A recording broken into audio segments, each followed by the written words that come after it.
Hey, I'm Starr and I read books. Today we're going to discuss how I rate my books on a scale of 1 to 5 stars. How do I make that decision?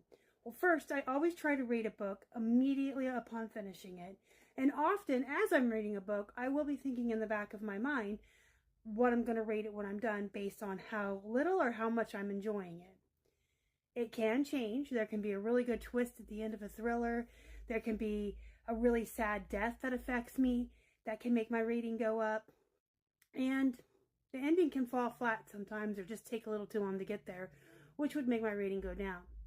So I do try to keep in the back of my mind as I'm reading how much I'm enjoying the book and rate it immediately upon finishing based on how I feel when I've completed the book. I want my immediate reactions. I want the freshest feelings and thoughts, and I don't want to be influenced by anyone else. So if I am going to go look at reviews or go to my Facebook groups and see what other people thought about a book, I want to rate it before I let any outside influences influence me on how many stars I'm going to give the book. 1 star I reserve strictly for books that I don't finish.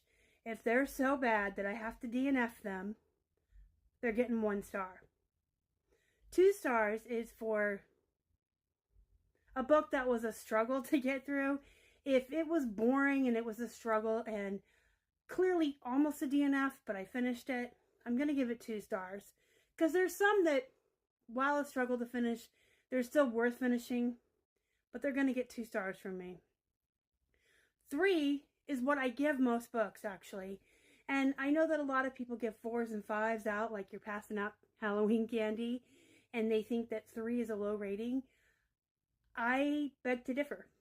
I think a 3-star rating is perfectly acceptable. It's fine. A 3-star book for me did its job. It entertained me. It excited me. It scared me in some way. It thrilled me. It kept me guessing. I read mostly thrillers, mysteries, and horror, so those are things I look for in a book.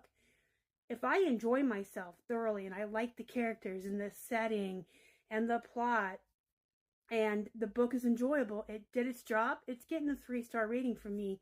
And that's good. 4 stars I really reserve for books that are just a step above. That are just really good in some way. They stand out from everybody else. And 5 stars, I would say I rarely give out until 2024. I used to reserve 5 stars for only the most excellent, best written books with the best characters and plot lines that just kept me riveted from the first page and kept me turning or flipping those pages until the end. But this year, I have discovered a lot of new authors, and I've really delved into the psychological thriller genre, and I'm finding that I'm giving out more 5 stars than ever before. But I still hold true that most books are 3 stars, and that's good. They've done what they should. 4 stars, really good book. Just a step above everyone else. And what can make it a 4-star in my world is the twist is really good at the end. It does something to affect my emotions. 5 stars are for the best books ever. Like if it's the best ever book, it's getting a 5-star. So if you're watching this channel and you see my reviews and you see that I give out a lot of 3 stars, it's not that I didn't enjoy those books. I did thoroughly. They're great books.